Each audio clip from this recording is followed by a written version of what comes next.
it won't take a hurricane to come through Thailand. I pray that it doesn't take a heart attack. Huh? I pray that it does not take someone close to us dying before we can witness and say the Lord is still able to make a way somehow. Amen. But you do know storms come. You do know that death has no respect to person. You do know every day that we're alive, there's one more bit of proof that the Lord is making a way somehow. And you may not know it, but listen, there are some people sprinkled out through this sanctuary that can be witnesses that the Lord will make a way. And I believe in letting folk, the redeemed of the Lord, say so. That's just what I believe. So if we got just a few minutes, some of you all that have lost loved ones, or some of y'all that's body's been wrecked with pain, if y'all don't mind being a witness, if you just stand and tell the truth, the whole truth, nothing but the truth, won't He make a way?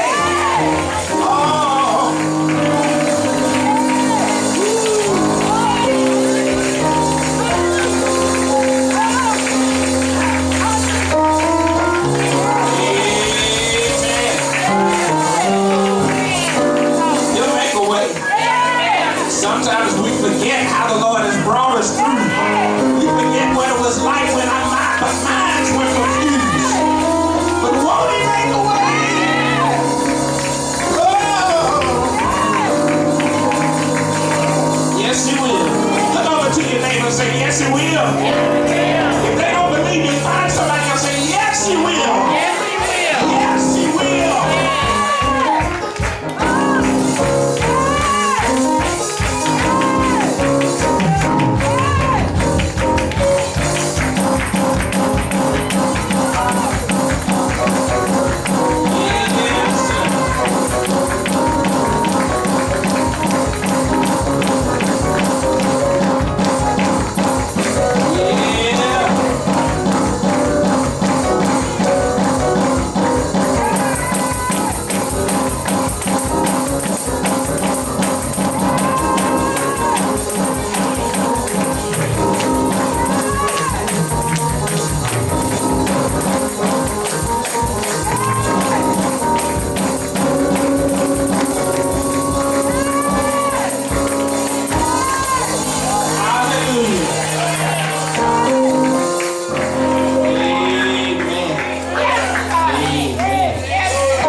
Scripture, I pray that will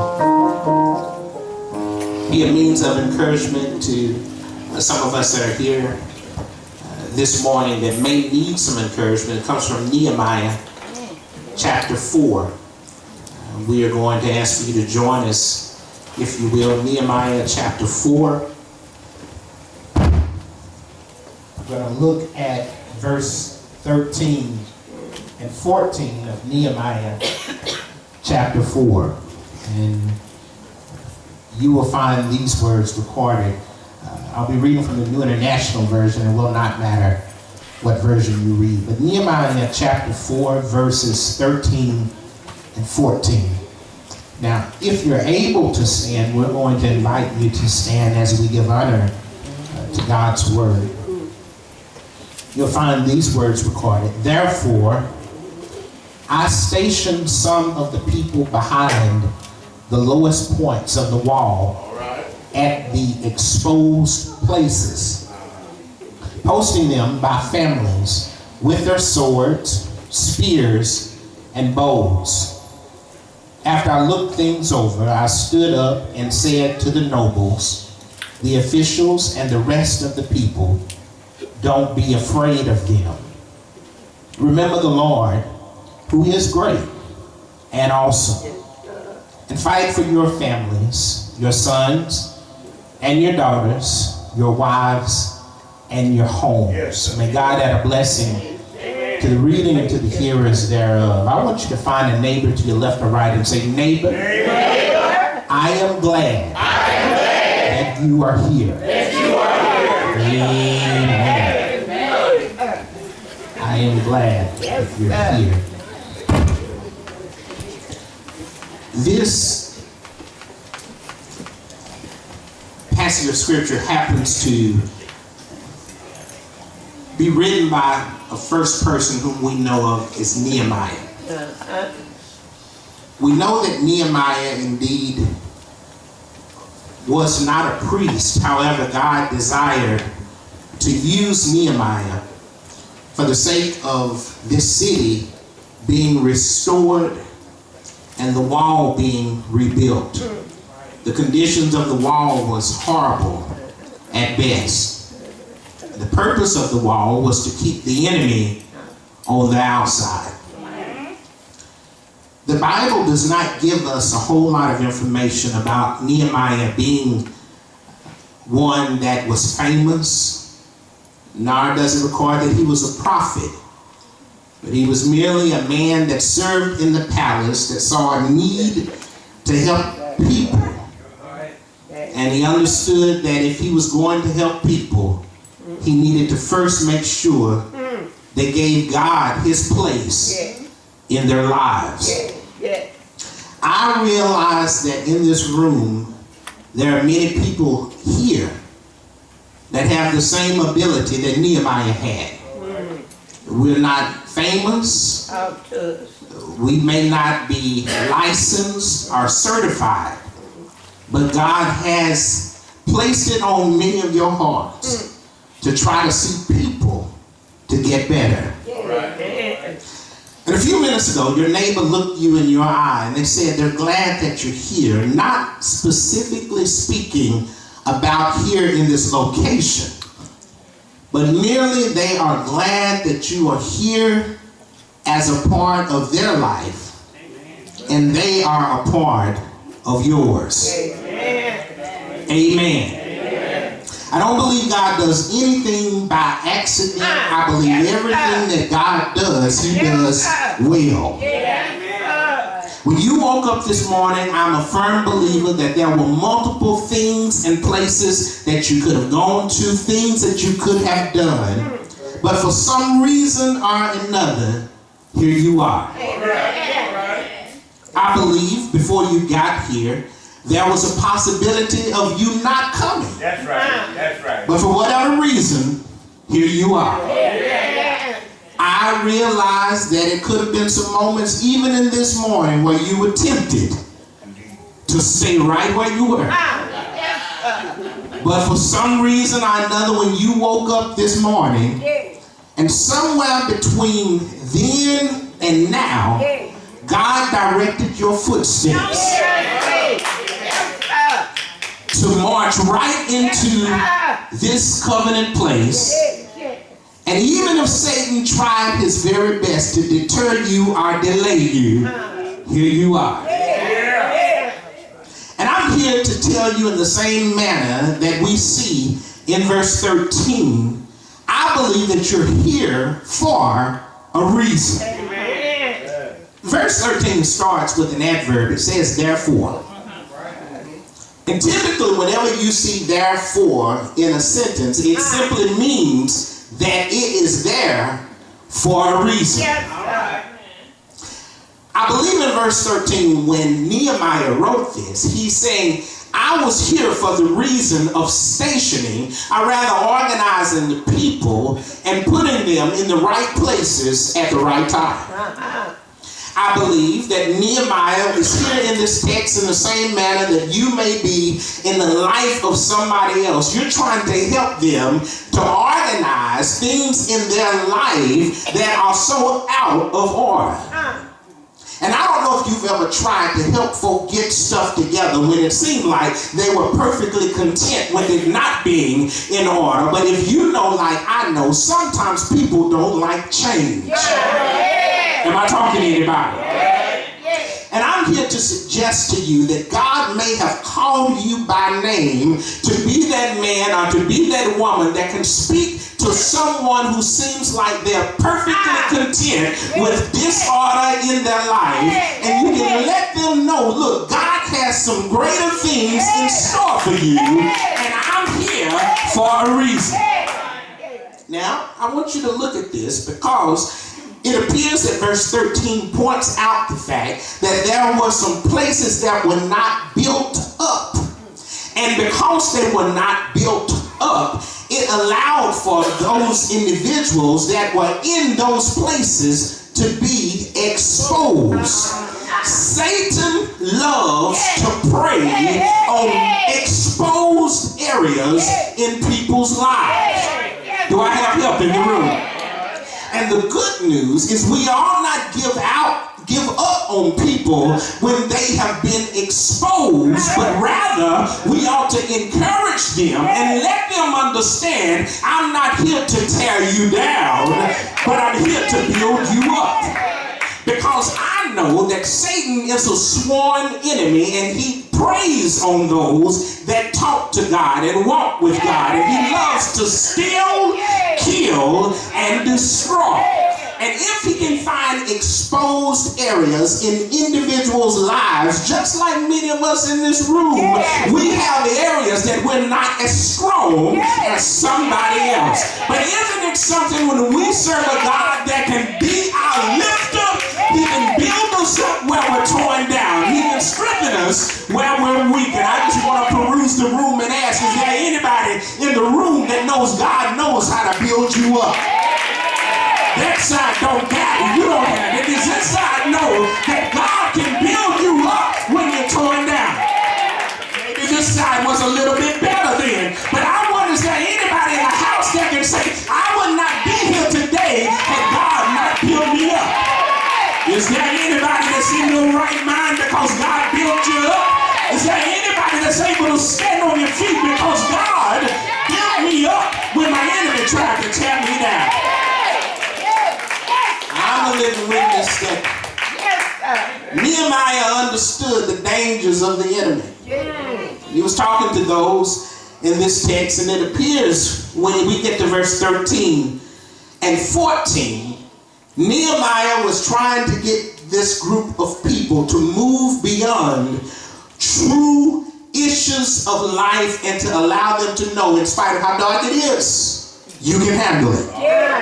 Listen, every Sunday, every Wednesday, every time you come to God's folk, I pray that you're in a setting where people can encourage you and not bog you down with stuff that you don't necessarily need to make it from day to day.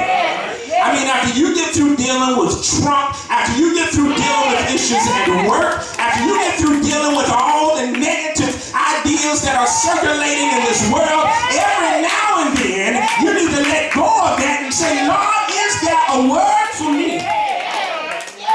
And I would say, every now and then you need somebody else just to hook up with you and to say, I know you can make it. You can handle the tough times. And that's what Nehemiah was doing. Nehemiah understood that God had a plan for his people, but he also understood that Satan himself was going to use people to try to tear down God's folk. So look at what Nehemiah does. Nehemiah lets God's people know that they can handle the tough times. But first, in verses 7 through 9, you will see that Nehemiah is trying to remind this group of people that you can handle your haters. You can handle your haters. Now, I know you've been in church for about an hour and 15 minutes now, but we don't need to get bougie in our thinking. As sure as you're trying to do right, you got some haters. You have help in the room. There's no secret as long as you're trying to get better and as long as you're trying to improve yourself, whether you know it or not, you got some haters. Oh, yes, you do. Now, the young folk were right years ago, and I know I'm not as young as I used to be, but there was a time period where folk would say, what you really need to do with your haters, you need to shake your haters. Now, the reality is, many of us are unaware that haters will never celebrate. Haters will always hate. You have help in here. All right. Really, when we look at this text, it appears that there was a gathering of people that had a problem with the fact that the people of Judah were trying to come together to restore this wall. And it appeared that they were troubled by the progress that they had made, as well as troubled about the potential. Now, when you look at verses 7 through 9, keep in mind prior to that, there was the presence of Sanballat in verse 1. In verse 3, there was Tobiah the Ammonite. Now, Tobiah and Sanballat already had issues with Nehemiah and with this group of people that were trying to restore the wall. Already had major issues with the fact that they were trying to do something that was better than they had done before. And so, in between verse 1 all the way through verse 9, you'll see that even in verse 1, when Sanballat mocked the people as they tried to improve the conditions of the wall, it appeared that it calls for Nehemiah and the people of Judah to come together in prayer. And in verses 4 through 6, they prayed through their troubles. But amazingly, after they prayed, trouble still knocked on their door. Isn't it something how when you go to God, Satan is not going to give up? Isn't it something how when you think you've done your very best and you've turned it over to God, Satan still knows your address. He still got your cell number. He still knows what car you drive. He still knows where you work. And even if you pray to God and you ask for God, God, stop my haters from hating. Sometimes God, the only way he can demonstrate to you that he has power is he allows you to still have to deal with stuff that you want God to take away. In essence, what I'm saying is the haters, they're going to hate. But you got to understand how to handle your haters. And what Nehemiah was trying to suggest to them, once you give it over to God, leave it alone. We'll have it help in here. You don't have to cuss folk out. You don't have to throw no fit. Talk if you can. You don't have to go on World Star and fight somebody. All you got to do is say, I'm going to hold my peace and let the Lord fight my battles. You don't have to fight nobody for no man. You don't have to fight nobody over no woman. Talk if you can. All you got to do is let the Lord fight your battles. You can handle your haters. And it appears that Nehemiah was trying to suggest to them, they are not just troubled about your progress, but they're also troubled about your potential. Because it appears that they were afraid that the gap was about to close on the wall. And see, when you look closely at verse 6, you'll see it records to us the very essence that once that wall started coming together, there were enemies from all sides that came up against Nehemiah. They began to come together. Their commonality was not that they were close together, but their disdain for God's people was greater than their disdain for one another. You see, my brothers and sisters, you should never mistake your safety in the distance from your foes, but rather your safety lies in the closeness to the Father. And instead of you focusing on how far away from your trouble you are, you should ask yourself, how close am I to the one that sits high, looks low, got my back, watching my front, is with me on all sides? Is there anybody that knows who I'm talking about? So Nehemiah was trying to encourage him and say, look, you can handle your haters in verses 7 through 9. But he also is trying to tell them in verses 10 through 12, you can handle it, but you got to handle not only your haters, you also need to know how to handle your friends. Now, I know this is Family and Friends Day.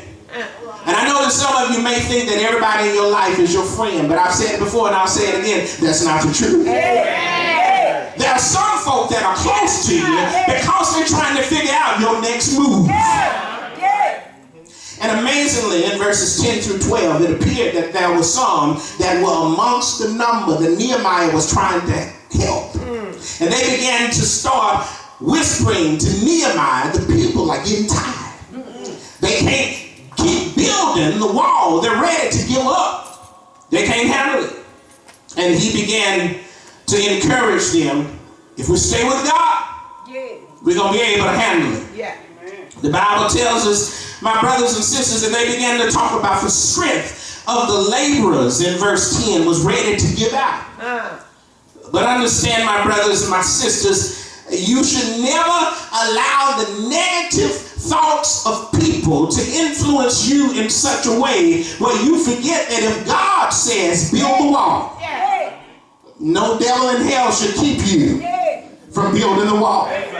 And I know you're sitting there, you're thinking, I'm not trying to build a wall. But whatever it is in your life that you want to do that's great, and is greater than what anybody else has seen, don't allow what people don't see diminish what you do see. I just want to speak to somebody that's sitting on a book, and it's right here in your heart, and it's right here in your head. As soon as you start penning, it may be somebody that will speak to you and say, you ain't got no time for that. Somebody in the room may be sitting on a melody that has never been sang before. Don't you allow somebody to whisper in your ear and steal your joy and make you think other folk can do something better. Tell your neighbor, I'm just building a wall. Because understand, once you construct the wall, you will be trapped with the people that are behind the wall with you. And not only are you trying to construct a wall to keep your foes out, you can handle that. But you also need to know once that wall goes up, you need to be able to handle those that know all your business. We'll have help in the room. If your friend's sitting close to you and they starting to get uneasy, just say real loud, amen. Sister, be careful with how you confide in some folk. Brother, don't think all the guys in your life are standing with you. You better learn how to hold some stuff close to your heart. It's some stuff folk just don't need to know. Old folk would say, stop running and yapping and telling all your business, because you need to go to God and He can help you. He'll be your present help in times of trouble. He was trying to get them to understand you can handle your haters. You can handle your friends. So the text tells us in verse 13 and 14, that was a backdrop. It shows us now in verse 13 and 14, after Nehemiah saw all of this, he discovered God's people, this group of people, if they were going to be great, he needed to give them a very clear message that they could take with them, that they could apply in their lives, so that when enemies showed up, they would remember, I was here for you in your worst times, but I still know that you can handle it. I won't be able to get in the car with everybody after today. Some of us will go back home to our various situations, regardless of what they are. I don't know if you're dealing with attacks on all sides. I don't know if you're going to go back to an environment that people really don't understand the greatness that God has placed on you. I really don't know if you're going to work tomorrow or someday this week and you may be surrounded by people that aren't trying to do anything. This message is really not designed for people that aren't trying to do anything. This message is actually tailor-made for anybody in the room that really believes God has a blessing with your name on it. But it ain't gonna come easy. You're gonna have to cry sometime. Is there anybody in the room? But then one of the things that I believe that Nehemiah was trying to communicate to them after he got them through the rough spots and let them know they could handle it. One of the things that he shared with them is at the front part of verse 13. He says, don't be afraid. Now, I'm an old country boy, but I want y'all to help me preach it. Find a neighbor to your left or right and say, neighbor, don't be afraid. Don't be afraid. That's what he said. He tells them, one of the reasons you don't need to be afraid is you already know your enemy is coming. Do I have any help in here? Now, it's one thing if you're caught off guard, but you already know that the enemy is trying to find your exposed areas. So the way you can handle this terrible moment is you can know that since the enemy is already trying to bring me down, I just need to try to build up those areas that are exposed. You don't need to be afraid. Listen, it's right here in the text. He says, look, you know that your enemy is coming. You know that they're going to attack you at your lowest points, at the areas that you're exposed. You don't have to trip, but once your enemy calls you out of your name, you don't have to lose your mind when your enemy says that you're not something that you know that God said that you are. That will not catch you off guard. Your haters are going to hate. Your enemies are going to be enemies. It will not shock you, but don't be afraid. And if I want to push the point, what Nehemiah says then, listen, not only should you not be afraid, but you're not by yourself. Do I have help in here? It's one thing when you're trying to fight multitudes and you're standing all by yourself, but what he says, I'm going to put you together with your family, and I'm going to let you stand with your family. Now watch this. The power of standing with your family is even if you get into it with your family, how many of you know nobody else better not mess with family? I know I'm right about it. I've seen siblings be at the point of wanting to throw blows, but the moment that somebody else says something, those brothers will come together and they'll say, I wish you would. You're not by yourself. And when Nehemiah's trying to say, look, don't be afraid. Don't trip because your enemy is trying to attack you. Don't be afraid. In essence, he said, look, you're not by yourself. You know that the enemy is coming, but also look at what you already got in your hands. He says, look, you have swords. It's right there in the text. You have spears. You have bows. Now, here's the purpose of those. I would dare say that when you start talking about bows, you can pull that bow and it can catch your enemy before it gets close to you. But if your enemy happens to get within range where they can take your life, you will not panic. Just use what you got. And I would dare say what Nehemiah is trying to get them to understand. Look, I'm here for this reason. I'm here because I want to encourage you. You can handle it. But if you're going to handle it, you don't need to be afraid. Now, listen, I would dare say it's time now for scary saints. Do I have help in here? It's time that we start understanding as God's children that we are fearfully and wonderfully made. So what that means is when Satan tries to attack your mind and make you think you're lesser than what God has already made you, you need to be able to speak to yourself and say, I am more than a conqueror. I am the head and not the tail. I am above and not beneath. I know that they may have called me out my name, but I know I'm not all that. I'm one of God's children. So don't be afraid. He tells them, don't forget about God. Now your neighbor just talked to you and told you don't be afraid. So look back at them and help them and say, neighbor, don't forget God. Now, if you help me preach it, it won't take that long on this point, but I want you to see something. Nehemiah, all he does is reminds them of the characteristics of God. Look at this first one, and if the first one don't get you, the second one really ought to make you shout within yourself. He says, listen, don't forget God. He is great.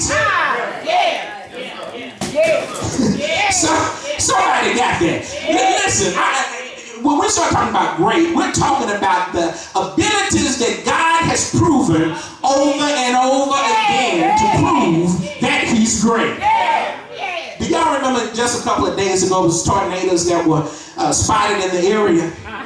Do you remember how, not Mark Skirto, but the other news person was on, and we had a warning in this area, and I mean, there were many people, even in my area, that were taking cover. Because it said that a tornado is on the way. I can can tell you there was a little bit of anxiety in my house. There was a little bit of concern that was resonating on the faces of those that I live with. But let me tell you something about God. While I was standing on the porch and I was sitting there knowing that if I saw a tornado, there wasn't much I could do about it. But I just wanted to see it so that I would at least be mentally prepared so that if the storm really came my way, I would at least have some preparation. Well, I was standing outside on the porch and it got real still. And for those of y'all who have lived through storms, you know before a tornado comes, it gets real still. And I was standing there on the porch watching the rain just coming straight down, not a leaf on a tree or a bush moving. But I stood out there about 2 or 3 minutes, Sonny coming out, shaking in his boots, looking, trying to see what the next move was going to be. And all of a sudden the wind stopped going, started blowing, and the leaves on the trees were going back and forth. And I remember looking at it and saying, what you gonna do? Well, I couldn't stop the storm. I understand my limitations. But I knew that if I talked to one that is able to speak to a storm and say, peace, be still. And so I remember that moment because somebody in this room today, you have watched storms come time and time again. But is there anybody that can say God is great? Maybe you've been sick. The doctor looked at you or a loved one and said, look, they only got this amount of time to live. And you knew instead of having a pity party, you went and talked to God about it. And some of those loved ones are still alive. Is there anybody that knows that God is great? So Nehemiah established, look, God is great. Don't forget that. But also he says, and awesome. Now, it's one thing when you've had some good peach cobbler. Y'all have help in here. But it's something else where after you eat some of it and you sitting there smacking and tasting every bit that's just the aftertaste is still in your mouth, and you can just say, that was better than good. That was awesome. Well, if you think about God, and you just begin to think about how over and over again his mercies are new every morning. If you think about how he can wake you up and start you on your way, but even when you laid down, you didn't even tell the Lord thank you. You can think about how when he wakes you up and gives you 4 walls, gives you a roof over your head, and you know that your grandmama didn't have a piece of the house that you got. I was not able to have just a little bit of what you got, but the same God that watched over them is watching over you. Ain't he awesome? Nehemiah was trying to get them to stop focusing on their foes and start thinking about their father. And when you stop worrying about all the moves that your enemy can make, and you start thinking about all the great things that your God has already done, you don't have time to sit up and say, well, I wonder why they doing this and that. But all you can say, you can hit me with your best shot, but my God got too much power. He says, don't be afraid. Your neighbor was trying to encourage you. They told you don't be afraid. Your neighbor also told you, don't forget about God. But I think what Nehemiah was telling this group of people is the same thing that your neighbor's about to tell you. Even though you don't need to be afraid, and even though you don't need to forget about God, he also says, don't forget about your family. Look over to your neighbor, because it may be a family or a friend, maybe somebody that you don't know. Sometimes we do better for people than we do for ourselves. Y'all have help in here. And so I want you to look over them real seriously, and I want you to say, neighbor, don't forget about your folk.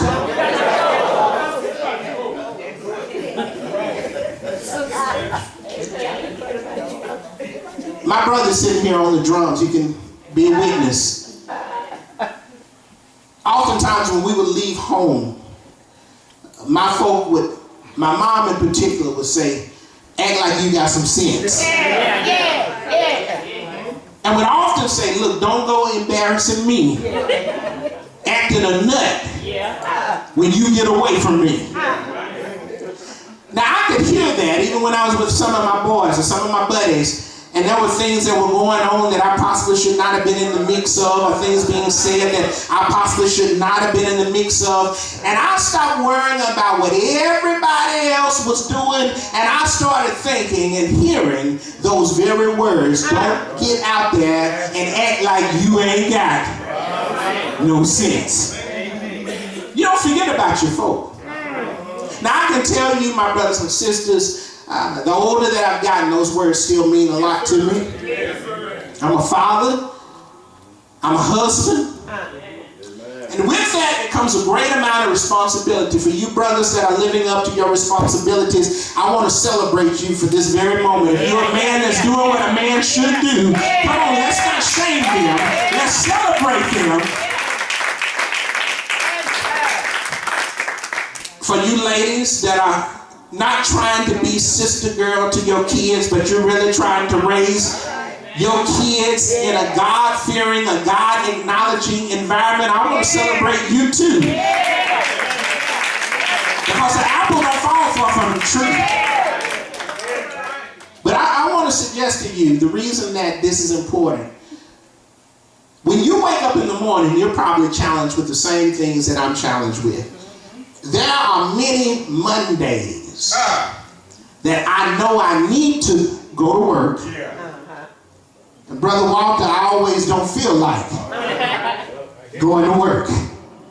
There are many times in my life through the week that I sometimes don't feel like being a pastor. I guess what I'm saying. I've been pulled into some conversations and accusations and people that are making declarations. And they will think just because they know how to get loud that I don't know how to get loud. I know how to get loud, don't I?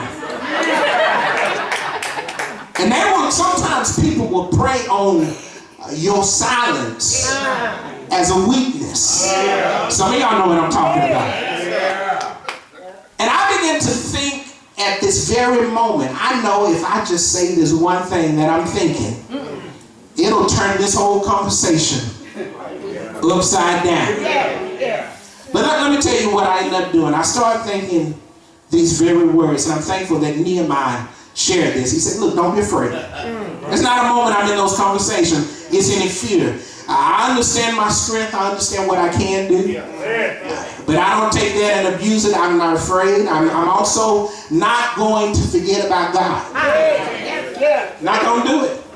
Not going to get pulled into a situation where I'm sitting on Channel 7 News and they share one side of the story and it's me plastered on a picture going like this. I'm not going to do it. I'm not going to do it. But it's another piece to this. I don't need to forget my family. I don't ever need to get pulled in a situation where I forget the fact that in 1996 I married some man's daughter. That thought enough for me to say, look, you may not have two pennies to rub together, but if you take her out of Southeast Arkansas, wherever you go, she going, and whatever you got, she got. So I don't forget my family. I don't forget it. I don't forget it and get to the point where I just want to go off on somebody. I assume I'm in an environment that nobody will know. I know I still got 2 daughters and 1 son. I don't forget that. And it makes me fight just a little bit harder. And some of you fathers that have lived through generations and you know what I'm really talking about, sometimes you got to fight.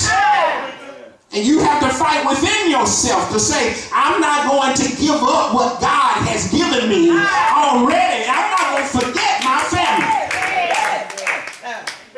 What I'm trying to share with you, the enemy is going to come. I have witnesses in here. But all I want to suggest to you, my brothers and my sisters, don't forget your family. Don't take what you can lose in a moment's notice. Wipe away what you fought for so long. Don't let a few seconds of pleasure, a few seconds of weakness wipe away everything that you've been fighting to try to get. Nehemiah suggests in this text, don't forget that you got some sons. Don't forget that you have some daughters. Don't forget that you have your wives. Don't forget that you got a home. What Nehemiah is saying is, listen, I'm here for the very reason that you're here. I want to see you get better. But in essence, what Nehemiah is saying, and if you'll celebrate with me, he's saying that Satan himself cannot cause any enemy to come in your life that God can't protect you from. But in essence, my brothers and my beloved sisters, he's saying, don't forget about those that really care for you. And I'm glad, yes, that you're here this morning, because it is Family and Friends Day. And you're here this morning because nobody but God woke you up. Can I get a witness?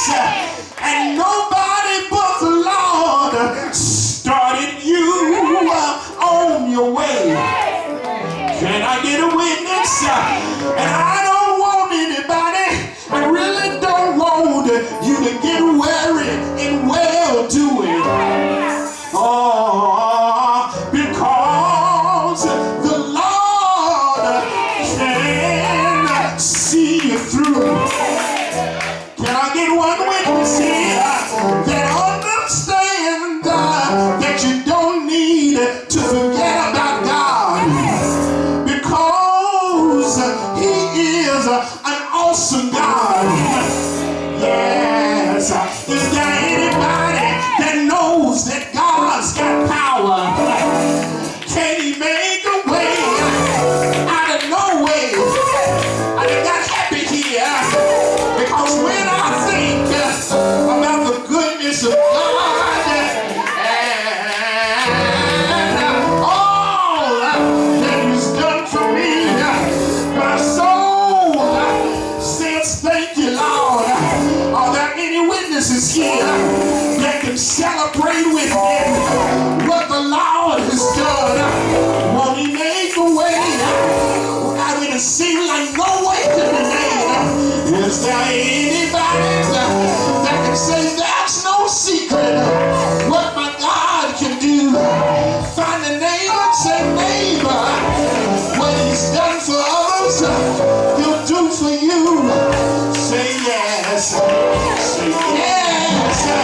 Say yes. If you don't mind blessing Him, and say, neighbor, when God gets through with me, I'm going to keep on trusting in Him and believing in Him. Are there any witnesses that are on this side, and you can bless His name and say, I'm going to keep on fighting. I'm going to keep on trusting. I'm going to keep on believing. Say, yeah.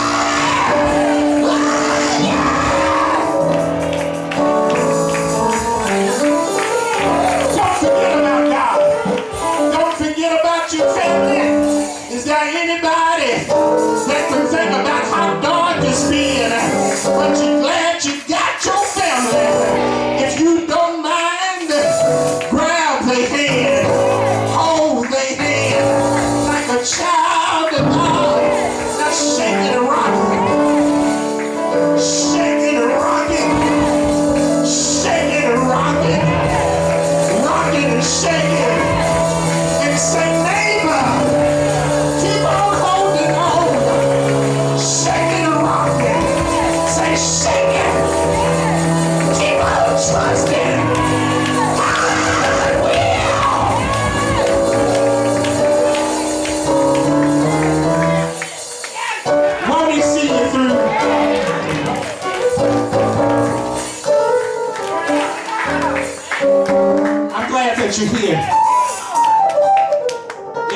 then I'm going to need a hand to hold. Every now and then when I'm wanting to give up, I'm going to need somebody to shake me and rock me.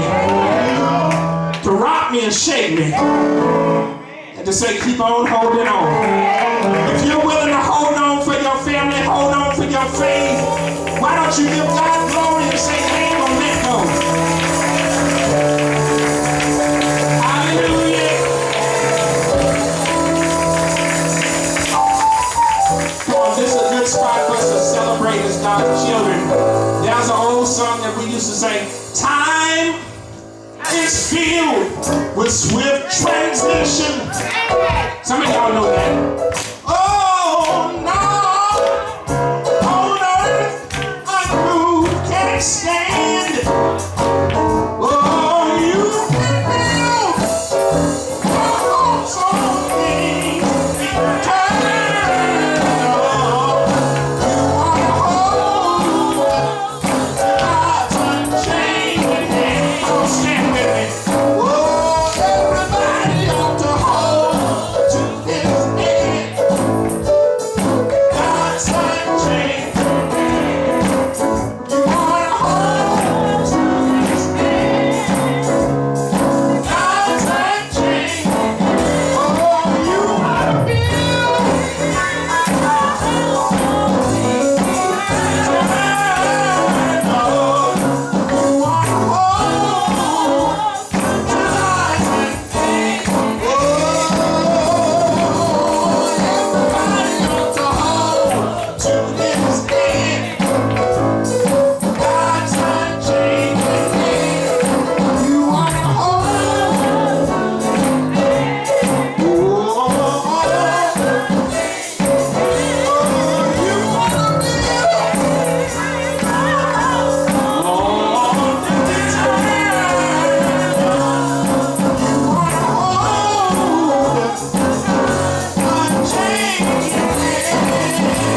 Hallelujah. Come on, give God some glory.